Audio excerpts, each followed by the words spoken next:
Artinya, masa depan bukan milik mereka yang paling cepat menambang, tapi mereka yang paling cepat beradaptasi dengan cara baru menghasilkan energi. Dan untuk kalian yang sedang mencari arah karir, bisnis, atau bahkan inspirasi, cobalah lihat ke sektor ini.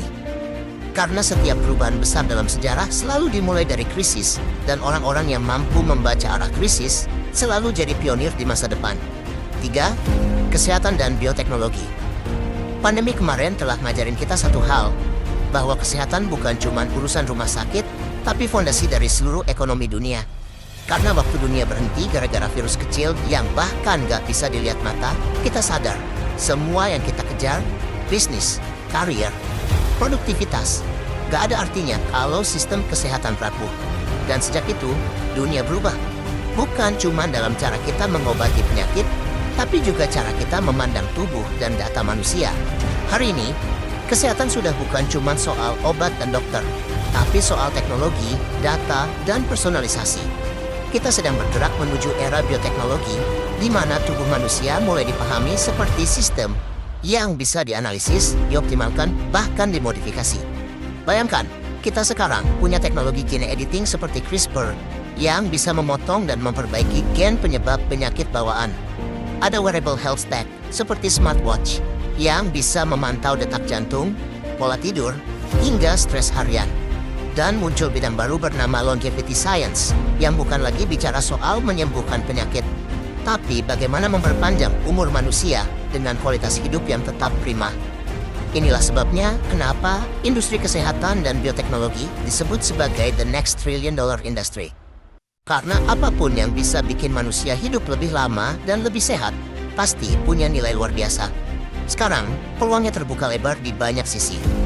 Buat kalian yang tertarik dengan karir, industri ini punya banyak pintu. Mulai dari bioinformatician yang menganalisis data genetik, health data scientist yang membaca pola dari ratusan juta data kesehatan, hingga biopharma researcher yang menciptakan terapi baru dengan bantuan AI. Tapi bukan cuma di level science, sektor bisnisnya juga lagi booming. Kita lihat sekarang banyak startup yang fokus ke personal health apps, dari aplikasi nutrisi, pelacak kebugaran, sampai aplikasi deteksi dini penyakit. Ada juga biotech startup yang riset bahan makanan fungsional, atau bahkan nutrigenomics, bidang yang meneliti bagaimana makanan bisa disesuaikan dengan DNA kalian. Dan yang menarik, arah dunia kesehatan sekarang mulai bergeser. Kalau dulu sistemnya sakit dulu baru diobati, sekarang trennya adalah pencegahan dan personalisasi. Artinya, masa depan kesehatan nggak lagi terpusat di rumah sakit, tapi ada di tangan kalian sendiri, lewat data dan teknologi. Tapi di balik semua potensi itu, industri ini juga penuh tantangan. Karena yang dibahas di sini bukan sekadar produk, tapi manusia itu sendiri. Ada isu etika dan regulasi tinggi, terutama dalam urusan genetik dan privasi data medis. Bayangkan kalau data DNA seseorang bocor, dampaknya bisa jauh lebih besar dari sekadar kehilangan akun media sosial. Selain itu, biaya riset dan pengembangannya juga nggak main-main. Butuh bertahun-tahun dan miliaran dolar untuk satu terobosan kecil di bidang bioteknologi.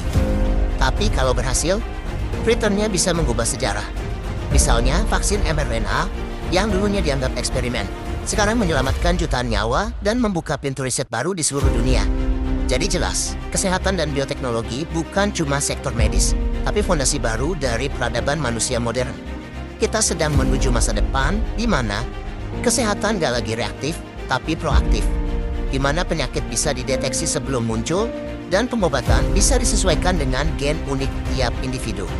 Dan di era itu, yang paham data, teknologi, dan biologi akan jadi pemain utama. Makanya masa depan kesehatan bukan hanya di rumah sakit, tapi di saku kalian, lewat data dan teknologi. Karena nanti, yang menjaga kesehatan kalian bukan hanya dokter, tapi juga algoritma yang membaca pola tubuh kalian setiap hari. Dan kalau dulu kata orang, data is the new oil, mungkin di masa depan, data kesehatan adalah minyak paling berharga di dunia. Keempat, cybersecurity dan cloud infrastructure. Ada satu hal yang sering terlupakan ketika kita bicara soal dunia digital, bahwa semakin canggih sebuah sistem, semakin besar pula risikonya. Kita hidup di zaman di mana hampir semua hal berpindah ke awan, data pribadi, bisnis, bahkan rahasia negara. Tapi banyak yang nggak sadar, kalau dunia digital itu mirip dengan rumah tanpa pagar. Aman hanya kalau kalian tahu cara menjaganya. Bayangkan, kalau dulu pencuri datang lewat pintu, sekarang mereka masuk lewat jaringan. Setiap kali kalian login, mengirim email, atau menyimpan file di cloud, sebenarnya kalian sedang membuka gerbang kecil ke dunia digital. Dan di balik sana, selalu ada orang-orang yang mencoba mencari celah. Inilah alasan kenapa cybersecurity dan cloud infrastructure jadi industri yang pertumbuhannya luar biasa. Karena semua orang, dari startup kecil sampai pemerintah, butuh keamanan digital. Dan semakin banyak hal yang bergantung pada internet, semakin tinggi pula nilai dari keamanan. Data hari ini bukan cuma kumpulan angka, tapi aset paling berharga di dunia modern. Kalau dulu minyak disebut the new gold, sekarang data adalah the new oil. Tapi bedanya, minyak bisa dilindungi dengan pagar dan senjata, sedangkan data hanya bisa dijaga dengan pengetahuan. Industri ini membuka dua jalur besar, ada karier profesional dan bisnis baru. Dari sisi karier, banyak posisi baru yang muncul dan terus berevolusi. Mulai dari security engineer yang bertugas membangun sistem pertahanan digital, penetration tester yang secara etis meretas untuk menemukan celah, sampai cloud architect yang merancang infrastruktur penyimpanan berskala global. Mereka semua jadi tulang punggung dunia digital modern. Tanpa mereka, gak ada yang namanya transaksi aman, privasi data, atau sistem cloud yang kalian pakai tiap hari. Lalu dari sisi bisnis, peluangnya bahkan lebih luas lagi. Ada yang membangun layanan keamanan digital, ada yang bikin VPN dan sistem enkripsi data, dan ada juga yang fokus di edukasi keamanan siber untuk masyarakat umum. Karena, ingat ya, ancaman digital bukan hanya soal hacker besar, tapi juga soal kebiasaan kecil yang sering kita anggap sepele. Kayak pakai password yang sama di semua akun, atau klik link yang nggak jelas. Masalah-masalah kecil ini bisa berujung pada kerugian besar. Dan disitulah bisnis keamanan digital menemukan perannya. Namun, industri ini bukan tempat yang mudah dimasuki.